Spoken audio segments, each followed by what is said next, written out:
Hi, I'm Arthur from Nagarro, and with me are my colleagues Isaac and Zach. We have been working together for, I guess, nearly 5 years.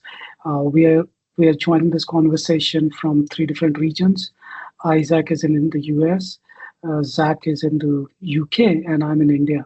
Uh, Across these three markets, we are seeing the same pattern. Uh, Capital decisions are accelerating, systems are becoming more complex, but technical decisions and technical visibility in some ways are not always keeping pace. uh, for investors, boards, leadership teams. That creates some sort of tension in terms of how confident are you in your technology before you commit capital, right? And that confidence typically rests on investment thesis.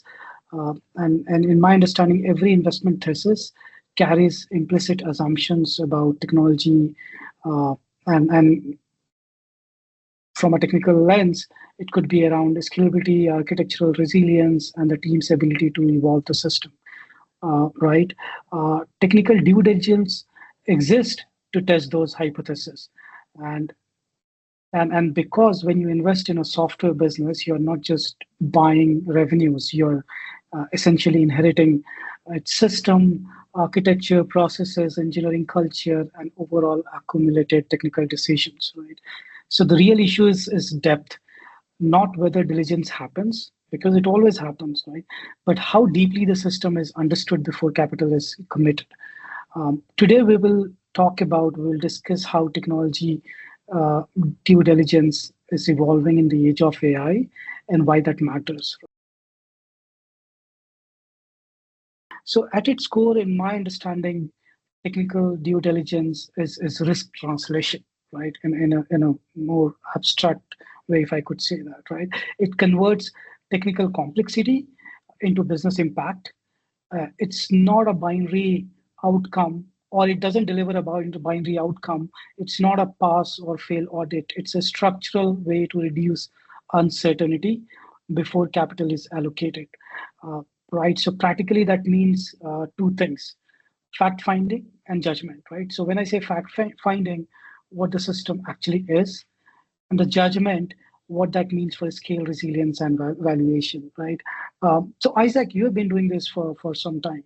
And from an operational point of view, how does that typically play out in practice? Yeah, so when you buy a technical due diligence, what you actually get is a team of outside experts, and they should always be outside experts because if you use your own people, you could have all sorts of biases that could happen. And what these outside experts will do, they'll come in and they'll do two things. And the first thing, which needs domain experts and code experts for, uh, the first thing, they'll come in and they'll go on a mission of technical fact finding. So they'll go through your code, they'll get walkthroughs from your engineers, they will identify all the risks and that are in your code, and these are facts that are almost certainly true because they're written right there in the code. And then the second thing that this team will do has more of an element of human judgment, and usually there will be somebody with the CTO level of experience on the team who will come in and interview everybody on your team, and start to identify potential risks that have to do with your team capabilities or your SDLC or your workflow processes, or a variety of other things. And at the end of the engagement, this team of outside experts is going to put together a report for you that outlines all the ways that the system could break or that production could get bottlenecked, given the circumstances in your investment thesis. So if you're hoping to scale up, they'll tell you the risks of that. And there's a lot of different types of businesses and people who might need a technical due diligence. And I think Zach is going to talk about that part. Yeah, so let's look at what types of businesses need technical due diligence. If you're acquiring a business, then you may need to carry out some TDD in order to assess the state of the system, if it meets the demands of the future growth. Other examples that need some sort of assessment are companies going through major funding rounds, companies winning large enterprise contracts. There's also post-merger integrations where two companies need to align their systems after merging, or maybe you have an aggressive scale-up plans that need to be well thought out. And then there is like modernization of a legacy system. And as an example, we carried out technical due diligence for a medium-sized cleaning company. Their story is they were a startup moving fast with a main focus on shipping software to gain customers. In this phase, many startups add different parts to the system. The system becomes bolted together, and many third-party systems with these third-party systems, and it accumulates in internal technical debt. But as they grew, they needed to address all of this. And this is where TDD came in, where we looked at the system as a whole and highlighted how to tackle this technical debt with a plan to reshape the system. In my understanding, historically, technology due diligence has been time-bound and sample-driven. What that means is that the teams review selected modules or architecture, interview engineering leads, run static analysis tools, go through documentation, form conclusions, and form conclusion based on representative slices of the system, right? It works, it has always worked, but the depth is constrained by time, cost, and human bandwidth. In most cases, you get informed sampling, but not systematic visibility. AI changes that constraint, in my opinion, constraint exponentially, in my opinion. It fundamentally expands the fact-finding layer. For example, entire code bases, repositories, infrastructures, configuration, and can now be analyzed consistently and at scale. This is not about replacing expert judgment. It is about expanding the surface area that experts can meaningfully evaluate. The shift is from reviewing portions of the system to understanding patterns across the whole system, right? Isaac, operationally, right? What does that shift, in your opinion, enable? Yeah. So in my earlier bit, I had talked a little bit about these two parts to TechDD, and the first part was the fact-finding part. And it's really easy to see how coding agents are going to completely change that part. Coding agents we have on the market right now can already do a pretty decent job of looking at the code and reconstructing architecture diagrams and spotting places in the code where best practices aren't being used and where the code has gotten overly complex, and it can find security holes, and it can find a lot of the risk. And here at Nagarro, we've started developing AI tools that can also go further by cross-referencing interview claims and validating documentation against the code and detecting knowledge silos among the team and uncovering other risks that the current off-the-shelf solutions won't catch. Historically, in TechDD, one of the biggest problems was that if you wanted to do a thorough job of it, you needed multiple experts working for weeks and months, and it was expensive. I think it's safe to say that with the AI tools that exist now and with those that are being developed, that's not going to be as much of a problem as it once was. We will still need some human experts, but Zach, what's your perspective on that? Yeah, well, as mentioned, historically, technical due diligence was expert-led, manual, heavily time-boxed, but we had strong engineers that would review architecture, scan code, sample key areas for risk. Their experience brought real value. They would spot design issues and fragile systems quickly, but the process has limits or had limits. Coverage depended on who ran the review, how much time was available, how much of the system could realistically be inspected. That is what made traditional TDD expensive and sometimes inconsistent. it was thorough but not always systematic. AI changes to the shape of this works. Today, AI can scan entire code bases, as mentioned, surface dependencies, look at the risks at scale, flag patterns consistently.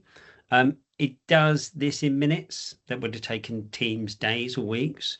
The advantage is not that AI is well, AI does not just replace expert engineers. It's there to augment them, and it is that AI is systematic, tireless, and economically scalable.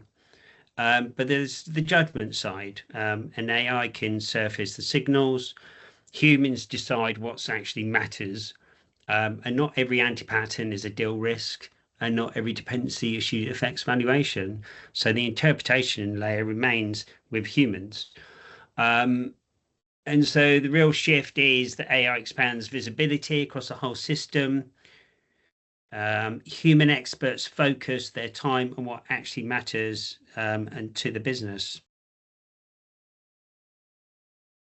In my understanding, the primary risk is not that AI makes mistake. It does, and it will, until the model gets better and better and better, right? It is, in my opinion, it is what we use it without clarity of a purpose, right? We've got to have very clear intent when we are using or deploying AI tools for these kind of problems. So when AI enters due diligence, it changes the speed and scale of analysis, right? As we discussed earlier. And that shift can influence how executives interpret risk, and often without realizing it that there is something inherently wrong when they are looking at these reports or judgments, right? So first and foremost, in my opinion, is signal overload, right? And that's one of the risks, in my opinion. When you analyze everything, you generate a lot of findings, right? Without a strong prioritizations, leaders can be flooded with observations that can dilute focus instead of sharpening it, right? Second thing, what I understand, there's also a high chance of pattern misinterpretation. AI is very good at spotting correlations and anomalies, right? And that's what we learned so far. But not every pattern is material risk, right? For example, high code churn or tightly coupled microservices might look like architectural weakness, but in reality, it could just be an active work migration that's happening. The team has been working, right? Some rapid iterations are happening, or some planned refactor is going on, right? So without business context, without feeding enough business context to the AI systems, valid technical signals can easily be misread or as a strategic issue, right? So that's the second piece I feel is one of the risk around it, right? Third is the cycle or the decision at the pace at which these decisions are going to be made, right? When the output generated by these AI tools looks comprehensive, there is a natural tendency to move quickly. It feels like everything has been examined, right? That perception of completeness can create confidence, sometimes more confident that is warranted. Uh, Speed can compress reflections. It can reduce healthy doubt, and and diligence a short pause, and in diligence a short pause to question assumption often makes a big difference, right? So in when we are doing this, we got to take a step back, look at the report carefully, and understand that are these assumptions really true or false positive, right? uh, that's one aspect of it. And lastly, I feel uh, the lack of ownership also plays a vital role, right? If insights are framed as model generated, accountability, in my opinion, can become blurred. In due diligence, uh, responsibilities responsibility cannot sit with the AI model. It must sit with people clearly and explicitly, right? Uh, AI absolutely, and that's what we understood so far, right? AI absolutely expands analytical depth, but the depth is not the same as judgment. So we got to be very careful when using AI, and we got to responsibly. Uh, so using it responsibly, in my opinion, means trying every output. Uh, Back and testing and making sure that there is a business context, there is a human accountability in place. Again, the goal is not to replace conviction with automation. It is to make conviction stronger and more informed and more defensible, right? And that's more or less in a strategic lens uh, I can take around this, right? Isaac, in your experience, what are the technical risks uh, we need to be mindful of in your perspective? Sure. So from a purely technical standpoint, I mean, one of the risks we should consider a little bit is just the cost of tokens. If we scan a number of code bases, that uses a lot of tokens. And then sometimes with an AI, on a subsequent prompt, it needs to rescan all those code bases using all those same tokens again. And so the token cost could get a little high, but I think this is a smaller risk, and it's usually going to be offset by the savings from using AI. I think a bigger risk is probably the risk of hallucinations, and I think you alluded to this just now, Atif. AI is very sure of itself. But it's not always correct. The idea that misinformation is, could end up in one of the final reports that we give at the end of a tech due diligence, that's a very serious concern, right? And there are other, and there's the context window. If we're scanning this much code, it's likely that the context window could get overrun, and when that happens, hallucinations become much more likely. And also with the context window, most of these coding agents have some sort of compacting feature that when the context window gets too full, the context is then summarized and compacted into a smaller space, and there are distortions that can come from that. So these are some of the reasons why we still need humans in the loop to validate the conclusions that the AI is coming to. We can mitigate these risks a bit by doing context engineering and writing tools for TechDD. And so we can use MCP tools that scan the code bases in deterministic ways, and they use grep and regular expressions to create artifacts, so the AI can draw inferences based on things that are absolutely true and definitely not hallucinated. And then, yeah, at the same time, we would be reducing token costs. So, Zach, what's your take on risk and responsible AI usage? Yeah, well, one of the biggest barriers to enterprise AI adoption is data privacy. So when you're doing TDD analysis, it runs through third-party models. There's sensitive company data can move outside the enterprise, outside the control boundary of the enterprise. That raises real concerns around data retention, the models training reuse. So the models are training on this data. So there's data exposure and there's compliance risk with regulations.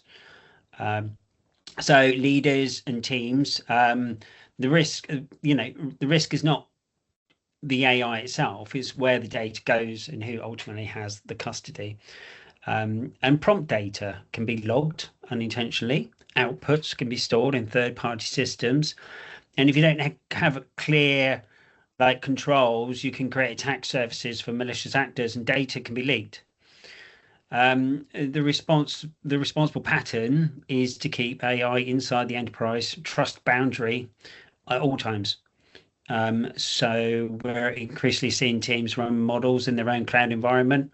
They're deploying private endpoints, or you can use providers that guarantee no training on customer data. have strict isolation and full traceability. That removes that exposure. So other things that we can do are have explicit data retention policies as well. What's collected, what's redacted, how long are those artifacts persisted for, and how and when they are deleted.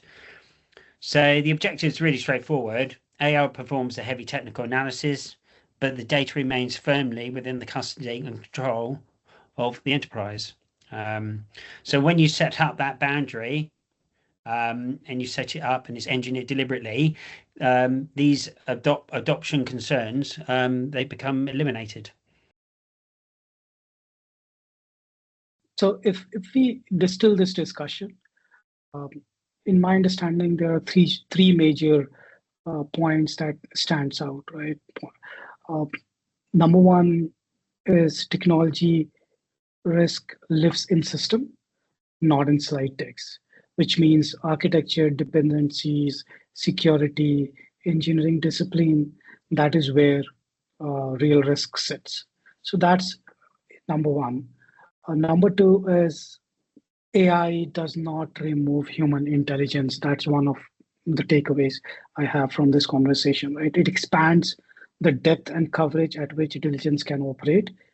We can now examine entire code base and infrastructure, not just some representative samples, right? And third takeaway in my understanding is scale demands. Since it will operate this at scale, scale demands discipline, right? AI outputs are hypotheses, not verdicts, and they must be validated, contextualized, and prioritized. Without governance, data privacy, controls, clear human ownership, speed can amplify error instead of insight, right? So the advantage will not come from simply adopting AI, and that's what I understand from this conversation. It will come from combining AI-driven analysis with rigorous judgment and explicit accountability, right? And that is where technology due diligence is evolving towards deeper visibility and more defensible decision making, right? Okay, so I think that's what we learned today. Thank you, Isaac and Zach, for the conversation. It was a pleasure talking to you. Yeah, it was a pleasure talking to you. I think TDD is a great use case for AI, and I look forward to some future conversations. Thanks. Yeah, great talk.